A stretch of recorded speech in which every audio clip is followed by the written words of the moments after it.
ప్రభుత్వం చేసే అరాచకాల మీద స్పందించాల్సిన అవసరం ఉంది. ప్రజలకు తెలియజెప్పాల్సిన అవసరం ఉంది. ప్రజలను చైతన్యవంతం చేయాల్సిన అవసరం ఉంది. కాబట్టి నేను మాట్లాడుతున్నాను. ఇంతమంది పెద్దలు కూడా ఈరోజు మాట్లాడుతున్నారు. ఇంకా ఎక్కడైనా చీమంతా ఈ ప్రభుత్వానికి జ్ఞానం ఉంటే, విజ్డమ్ అనేది ఉంటే, జ్ఞానం అనేది ఉంటే ఇప్పటికైనా 27 జీవో రద్దు చేయండి. అది ఒక అరాచకమైన జీవో. అది జ్యుడిషియరీ చేతుల్లోనే ఉండాలా. సివిల్ రైట్స్ అన్ని కూడా న్యాయ వ్యవస్థే ప్రజల హక్కుల్ని కాపాడాలా. ఎందుకంటే రాజ్యాంగ పరంగా మూడు వ్యవస్థలు ఏదైతే ఉన్నాయో, శాసన వ్యవస్థ, ఎగ్జిక్యూటివ్ వ్యవస్థ, అట్లాగే న్యాయ వ్యవస్థ, ఇవన్నీ కూడా చెక్స్ అండ్ బ్యాలెన్సెస్ పెట్టారు రాజ్యాంగంలో. బిఆర్ అంబేద్కర్ గారు అంత ఈజీగా రాయాల రాజ్యాంగాన్ని. చెక్స్ అండ్ బ్యాలెన్సెస్ పెట్టారు. ఏ వ్యవస్థ ఎక్కడ దెబ్బతిన్నా ఇంకొక వ్యవస్థ దాంట్లో ఇన్వాల్వ్ అవుతుంది. ఎందుకు ఏ ఎమ్మెల్యేనైనా ఎవరినైనా సస్పెండ్ చేశారనుకోండి ఒక అసెంబ్లీలో, వెంటనే కోర్టుకు వెళ్తారు. ఎందుకంటే శాసన వ్యవస్థలో ఎక్కడైనా సరే ఆధిపత్యతోని కనపడితే న్యాయ వ్యవస్థ దాన్ని సరిదిద్దాలి. న్యాయ వ్యవస్థలో ఎక్కడైనా ఆధిపత్యాన్ని కనపడితే ఎగ్జిక్యూటివ్ వ్యవస్థ దాన్ని సరిదిద్దాలి.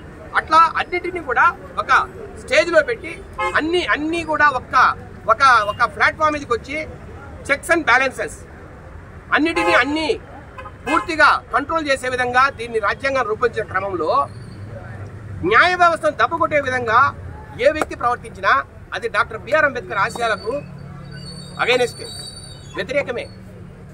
డాక్టర్ బిఆర్ అంబేద్కర్ గారు రాసిన రాజ్యాంగాన్ని ఎవరు ఉల్లంఘించినా ఉపేక్షించే ప్రశ్నే లేదు. రాబోయే రోజుల్లో ఈ రాష్ట్రంలో లేదు ఈ జిల్లాలో అంబేద్కర్ సంక్షేమ రాజ్యాన్ని తెస్తాం.